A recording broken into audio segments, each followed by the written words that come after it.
Bismillahirrahmanirrahim. Assalamualaikum warahmatullahi wabarakatuh.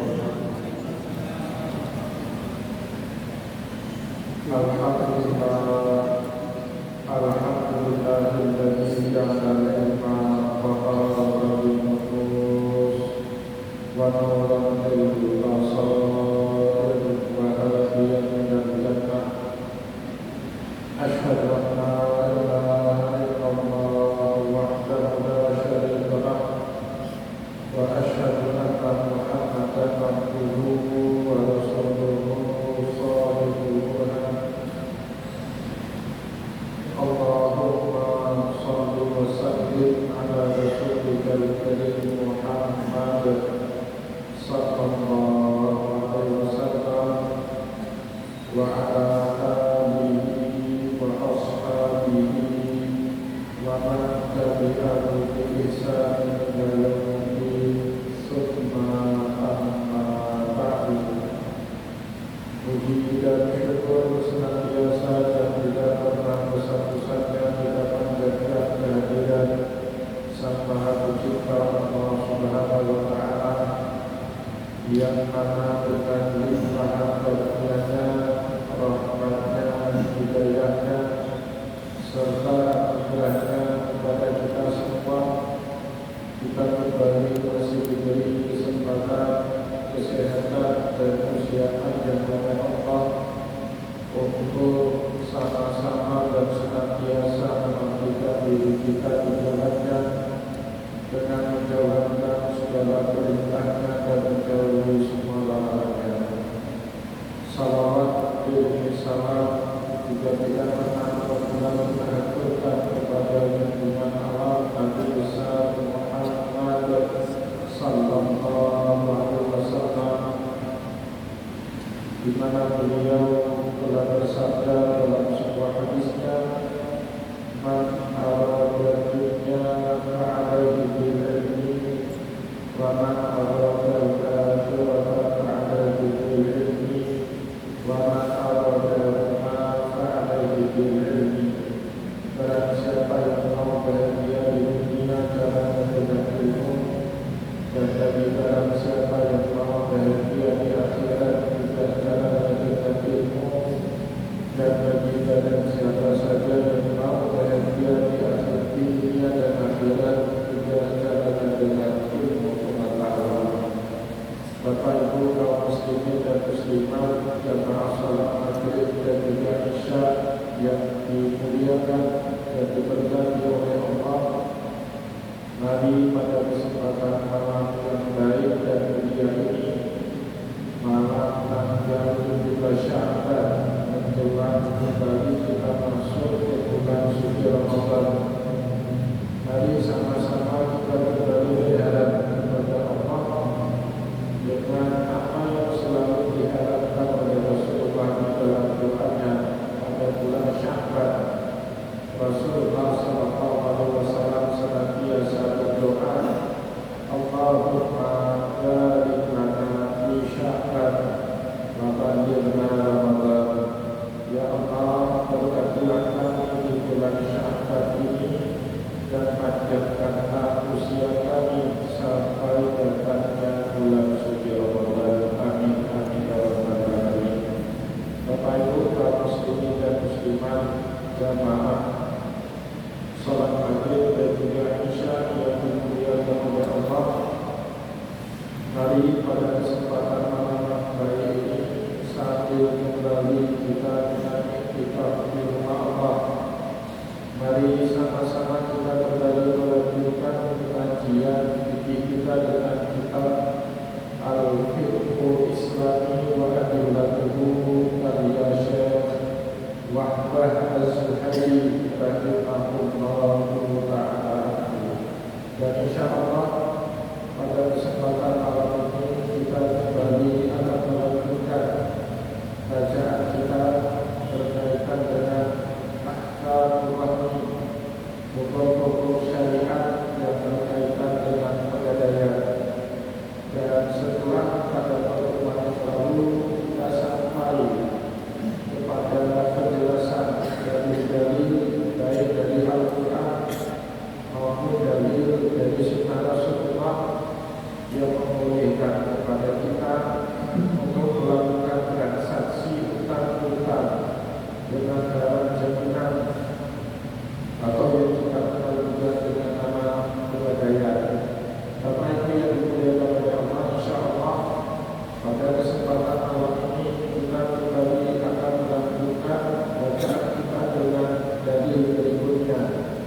dari sunnah Rasulullah Sallallahu Alaihi Wasallam, di mana dari itu disampaikan oleh seorang sahabat Nabi Abu Hurairah radhiyallahu anhu, an Abi Hurairah radhiyallahu anhu aidan anna Nabiy sallallahu alaihi wasallam qala. Menurut Abu Hurairah, suatu hari Rasulullah sallallahu alaihi wasallam pernah bersabda berkaitan dengan boleh atau tidak bolehnya akad pegadaian. Bapak Ibu yang dimuliakan oleh Allah, di dalam sabdanya Rasulullah sallallahu alaihi wasallam berkata, la yadribur rahmu insanihi alladhi rahamahu.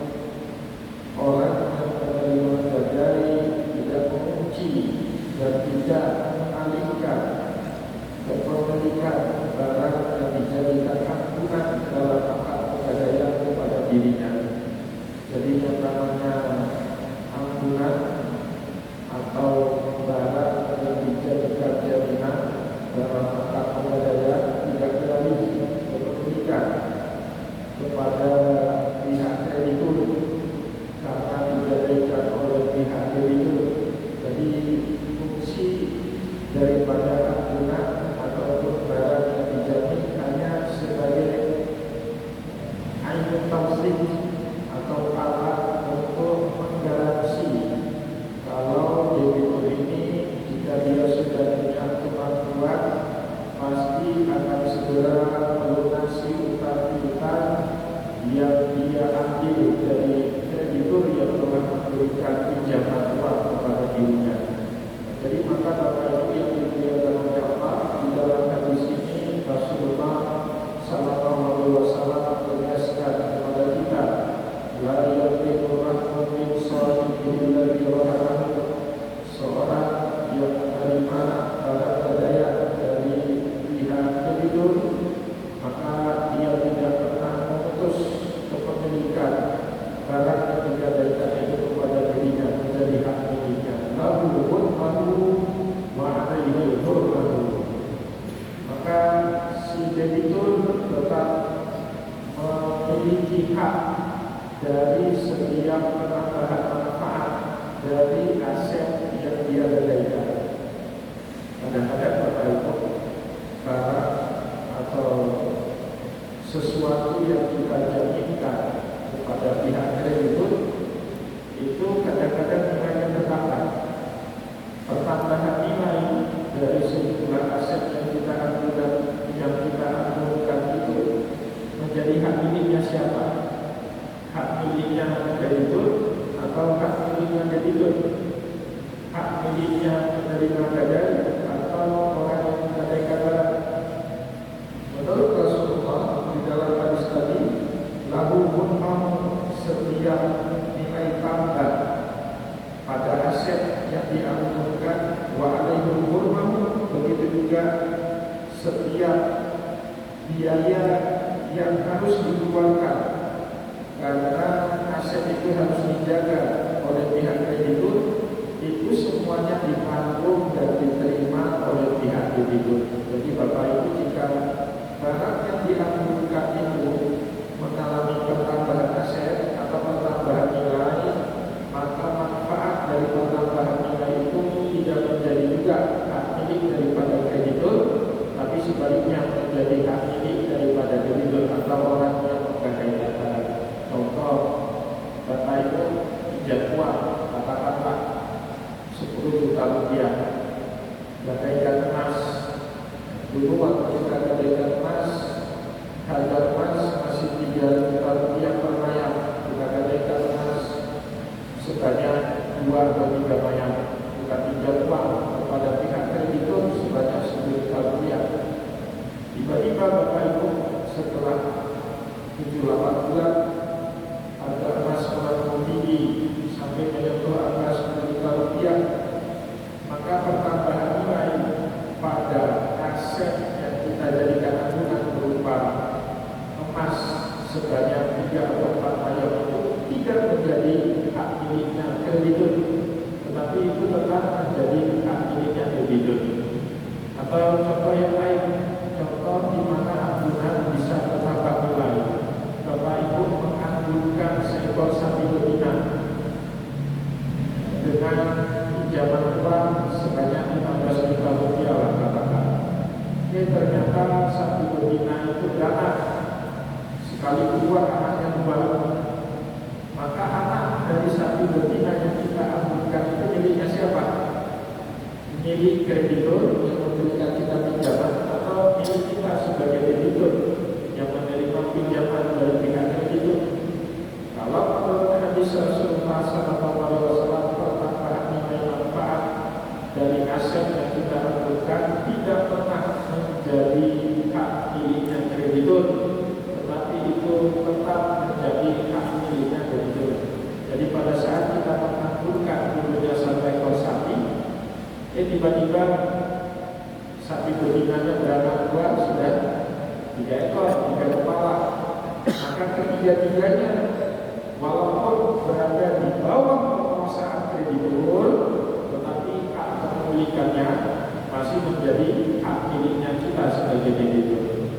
Nah, itu yang dimaksud sama Nabi, lahum kamu dalam keadaan baru selama statusnya itu masih menjadi barang tanggungan, maka dia tidak beralih hak kepemilikan. Tapi tidak sebenarnya konsekuensinya wa alaihim malu, semua biaya yang mesti ditanggung untuk merawat aset daripada tanggungan itu menjadi tanggungannya pihak debitur, bukan kreditur.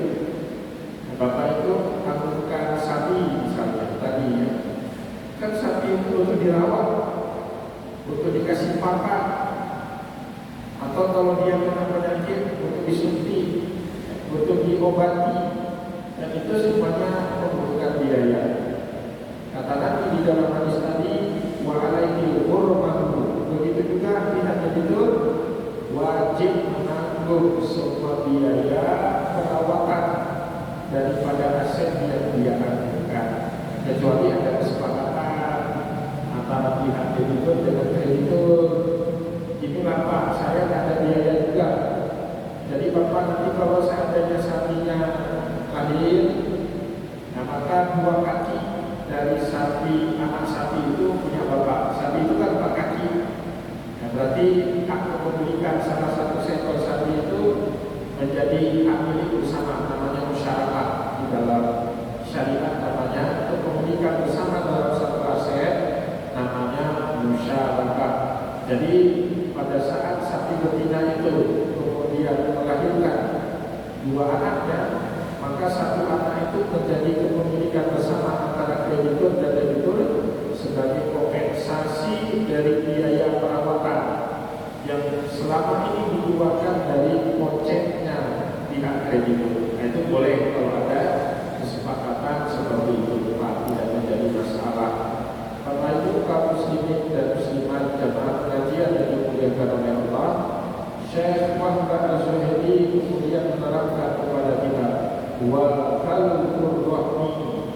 Adapun yang dimaksud dengan istilah qalbur rahmi dalam hadis Nabi Muhammad tadi, la ya'liqur rahmu, apa maksud daripada kalimat tersebut? Istihkamul mu'taqimiyah, pihak kreditur tidak semata-mata menjadi pemilik dari barang yang dianggunkan kepada dirinya, kompensasi terhadap pencairan utang yang diberikan kepada pihak debitur. Bahkan kata Syekh Muhammad Az-Zuhaili ini ajzil rahimu antikatihi, bahkan meskipun pihak debitur tidak menepati janji untuk melunasi utang saat jatuhnya tempo. Buat prestasi Bapak, kalau dalam bahasa normalnya buat prestasi.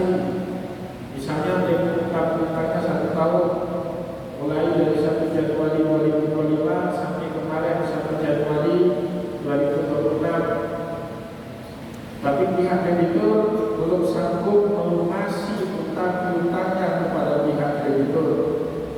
Pertanyaannya, apakah kata uang prestasi seperti ini berarti para agunan itu serta-merta menjadi hak miliknya pihak kreditur? Tidak juga, kata Syekh Al-Basri. Maka kata beliau, bahkan di ajzir rohim hati biqadihi, meskipun pihak debitur ini nongkrong, tidak menepati janji, buat prestasi, utangnya sudah jatuh tempo, apakah kemudian barang anggunannya serta-merta langsung bisa disita menjadi hak miliknya pihak kreditur? Dan seperti itu juga.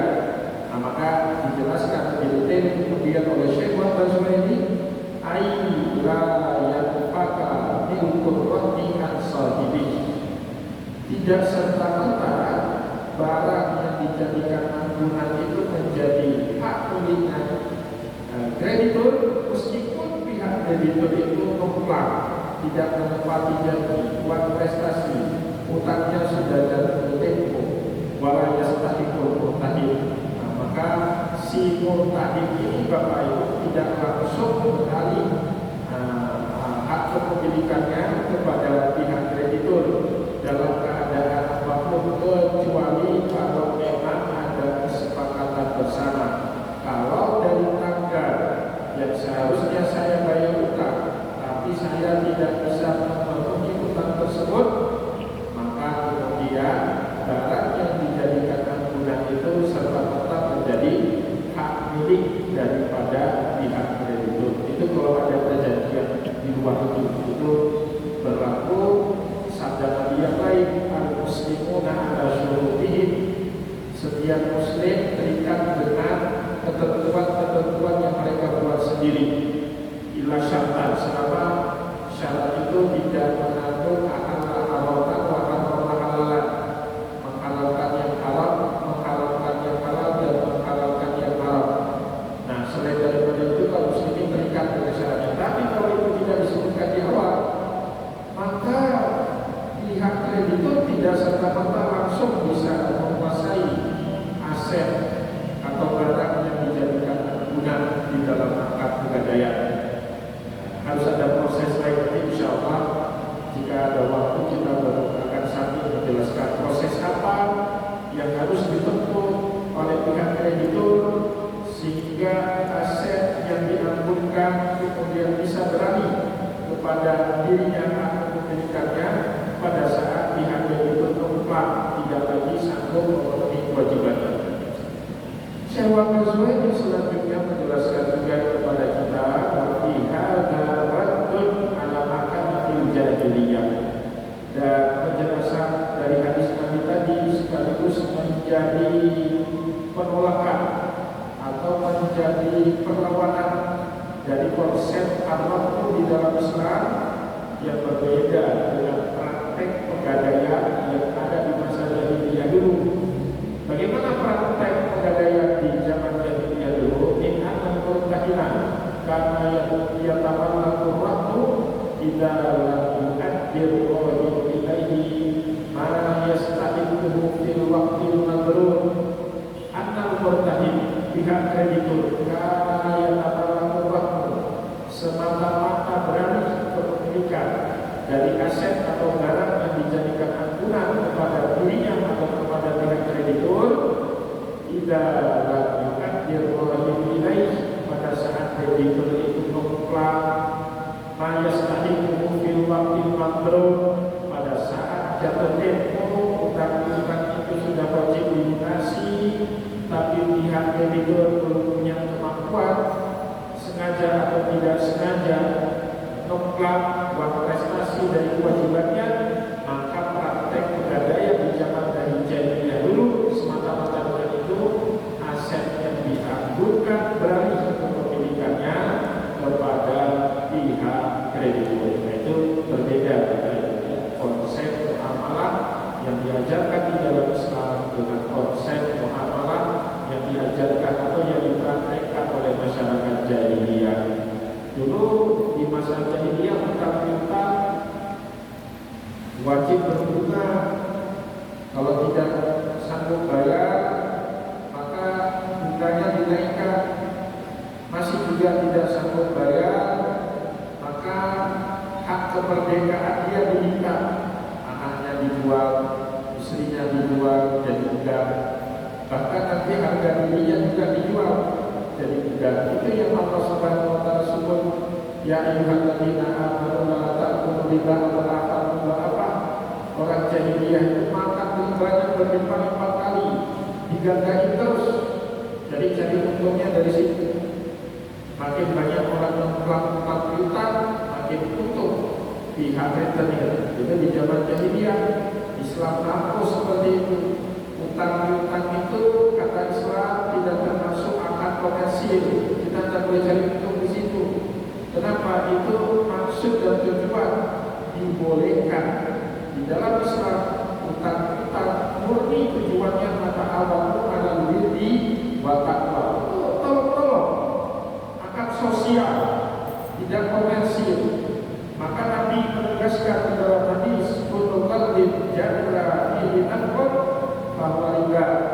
Setiap utang piutang yang ada tambahan dari modal yang kita utangkan kepada orang lain adalah riba. Ya kalau mencari untung jangan lewat mekanisme utang piutang, lewat akad, mau akad murabah, akad profit sharing, ya, sama-sama dari untung, atau akad mudharabah, untung dan rugi sama ditanggung, profit sharing and cut loss, sama-sama ditanggung untung sama-sama dapat, rugi juga sama-sama nahan. Itu namanya akad mudharabah atau akad musyarakah. Nah itu kalau mau cari untung di situ pakai akad musyarakah. Kalau pakai akad itu Bapak Ibu boleh dapat margin. Menurut orang Yahudi dulu, orang Yahudi bilang, alah, akad-akad itu kan sama dengan riba, sama-sama dapat untung. Riba dapat untung. Jual beli akad murabah, akad mudharabah, musyarakah, musyarakah juga kan dapat untung margin. Maka kata orang Yahudi, innamal bai'u mislu riba. Jual beli itu kan sama seperti riba. Oh, kata Allah kan, wa ahallallahu bai'a wa harrama riba. Tak samalah. Jual beli itu ada risiko yang ditanggung baik oleh pihak penjual maupun pihak pembeli. Ada risiko di situ Bapak Ibu. Pihak penjual dengan akad murabah misalnya, boleh jadi barang yang dia menjual itu enggak langsung laku kan, ada risiko di situ. Maka setiap usaha yang ada risiko di situ Allah Subhanahu wa taala ridho kalau kita mengambil margin keuntungan. Sedangkan utang-utang yang kita kenakan bukan tidak ada risiko apa-apa, ya, tidak ada risiko itu. Maka Allah Subhanahu wa taala enggak ridho kalau kita mencari keuntungan melalui utang-utang kita kepada orang lain. Allah sanggah anggapan orang Yahudi tadi di dalam Al-Quran, wa ahallallahu bai'a wa harrama riba. Yang Allah halalkan itu jual beli. Silakan cari margin untung dalam transaksi jual beli, wa harrama riba. Tapi Allah Subhanahu wa taala tidak toleran dengan akad ribawi yang untung sepihak, pihak sebelah tidak pernah merasakan untung. Itu Allah tidak ridho kalau kita cari keuntungan melalui akad-akad ribawi. Maka Bapak Ibu yang dimuliakan oleh Allah, fa'abqalahu syari'u, setiap akad yang tidak sama-sama menguntungkan, Allah Subhanahu wa taala batalkan akad-akad di masa jahiliyah itu. Allah pun pegadaian di zaman jahiliyah, plat tidak bisa bayar, langsung berani penyidikan. Allah batali, tidak boleh lagi dalam Islam. Akad ribawi yang hanya menguntungkan pihak rentenir, tapi selalu mengisap darah pihak debitur, Allah Subhanahu wa taala batalkan syariat-syariat seperti itu. Wal hikmatu min tasyri'ir rabbi tawsiqud duyun.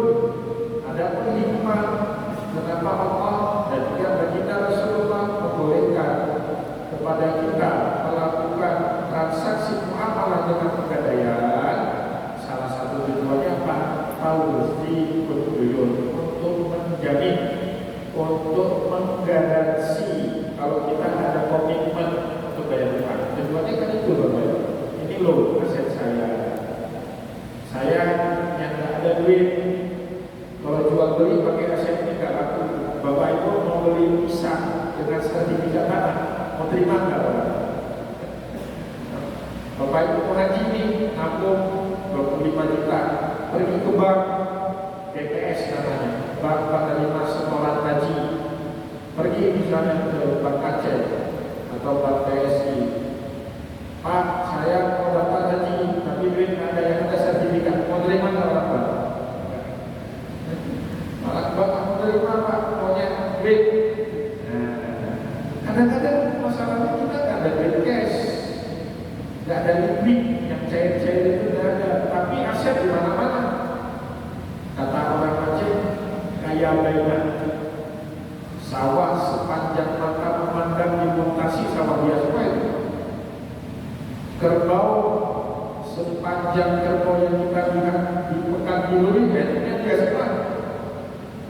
Tapi kalau kita minta mengambil, nggak ada dia. Takutnya dikasih kerbau, apa kita kerbau itu? Nah itu kadang-kadang kan orang seperti itu. Maka untuk memudahkan kita, ya, di dalam syariat diizinkan kita untuk melakukan akad pegadaian itu ya. Fakata anak kafalata tausiqud daini syakhsiyah. Nah, satu lagi yang hampir-hampir mirip dengan Allah ini namanya kafalah. Kita sudah bahas itu pada pertemuan yang lalu. Menggaransi utang secara nama baik individu itu namanya kafalah. Bapak Ibu kadang-kadang kan mau minjamin duit sama orang karena kita kenal abangnya atau kita kenal orang tuanya, maka kita pinjamin duit sama anaknya, itu namanya kafalah, garansi personal warranty. Karena nama baik orang itu kita beranilah pinjamin. Kenapa?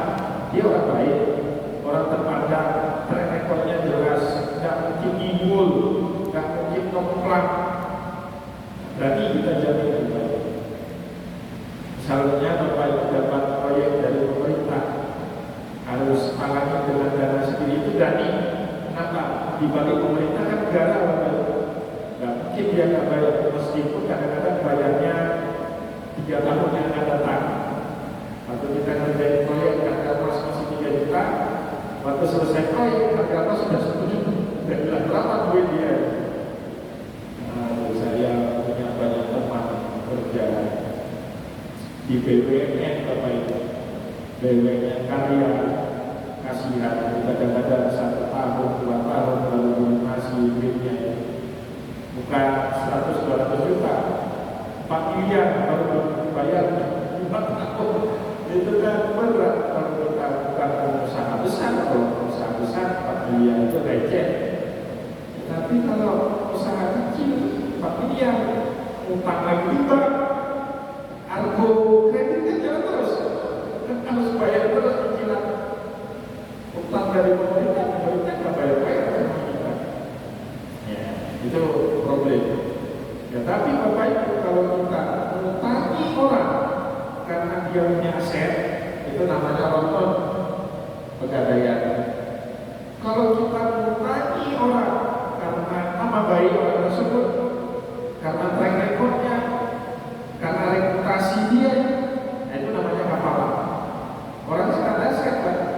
Dia nggak ada aset, tapi kita kenal baik, ini orang jujur, selalu menepati janji. Itu namanya kafalah. Nah, dua-duanya aset. Jadi Bapak Ibu jangan bilang nggak ada modal. Kejujuran itu adalah modal. Ya kan? Saya sering cerita bagaimana sahabat Nabi Zubair bin Awam kekayaan tanpa ada spesial pun modal dirinya sendiri. Modalnya cuma 1 jujur. Zubair bin Awam Bapak Ibu, sahabat yang sangat jujur, yang sangat dipercayai oleh orang di zaman itu setelah Rasulullah wafat. Orang-orang pada naruh duit, pada naruh dinar, dirhamnya itu sudah dikawal. Tapi dulu akadnya wadiah. Wadiah itu titipan, taruh. Yang namanya titipan tidak boleh kita apa-apa kan Bapak Ibu. Ya. Ini misalnya bapak-bapak ini titipin sama saya 100 juta, wajib saya jaga. Ada bapak-bapak ibu-ibu titip kendaraan mobil, sepeda motor, saya nggak boleh saya pakai. Hilang, saya wajib bayar dan rugi.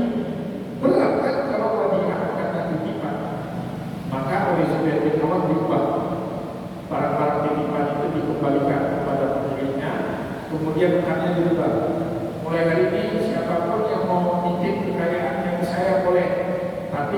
jangan pakai angkat wadiah, pakai utang saja.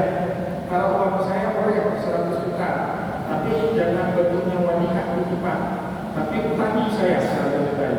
Saya komit bayar. Karena kejujuran beliau tidak pernah bohong. Orang percaya Pak lagi 100 dinar, ada 2000 dinar, ada yang taruh sapi, ada yang taruh kuda. Duit itu harta itu diputar. Kalau utang boleh nggak pakai Pak? Boleh. Kalau utang kan, saya pinjam duit sama Bapak 200 juta, saya boleh ngapain aja itu 200 juta. Yang penting saya lunasi utang. Kalau jatuh duit itulah Bapak ini yang dibuat sama Zubair bin Awam membangun kekayaan. Dia buat usaha di sana di sini. Maka pada saat Zubair bin Awam meninggal dunia, utangnya baru selesai dilunasi 2 tahun, dijual semua asetnya. Ternyata jumlah aset Zubair bin Awam 10 kali lipat lebih banyak daripada jumlah utang-utang yang dia miliki. Berarti jual saja asetnya sudah terlunasi semua utang-utang. Jadi modalnya apa? Kejujuran. Jadi kejujuran itu penting. Saya ada beberapa jamaah Bapak Ibu ngurus pun kredit usaha dia, coba nggak lewat-lewat. Terutama Pak Aceh itu ada batin-batin di belakang.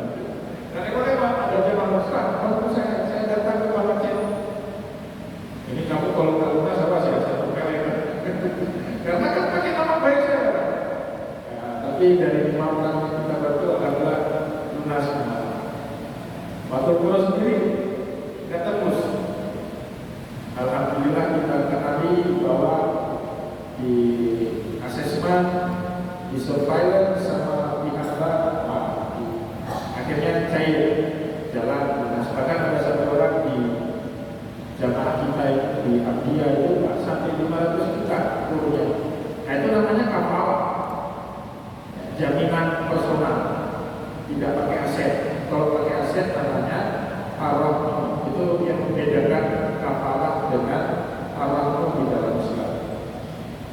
Nah, maka Bapak Ibu kaum muslimin dan muslimat jamaah kajian yang dimuliakan oleh Allah, yuwasifu arwahnu dainu maliyah. Kalau arwah itu digaransi utang dengan aset yang kita miliki, tasdiqan bil qulub, supaya gampang orang bisa mudah percaya kalau kita mau pinjam uang daripada tidak ada jaminan sama sekali. Jadi kalau kita tidak punya reputasi ya mau buat aset harus jadi jaminan. Kalau kita punya reputasi ya reputasi itu yang kita pertaruhkan. Kalau nggak tepat bayar utang ya berarti reputasi kita yang tercemar.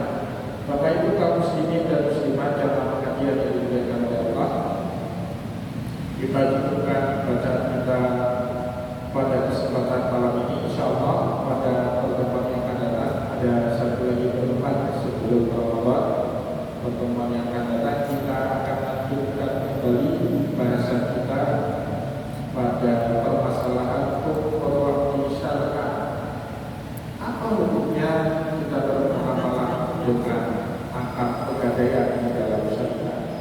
Apakah sunnah atau sekedar mubah atau boleh jadi wajib? InsyaAllah akan kita sampaikan hal tersebut pada pertemuan akan datang. Semoga apa yang telah kita sampaikan pada kesempatan malam ini bermanfaat kepada kita semua. Saya mohon maaf jika ada yang tidak berkenan. Wassalamualaikum warahmatullahi wabarakatuh.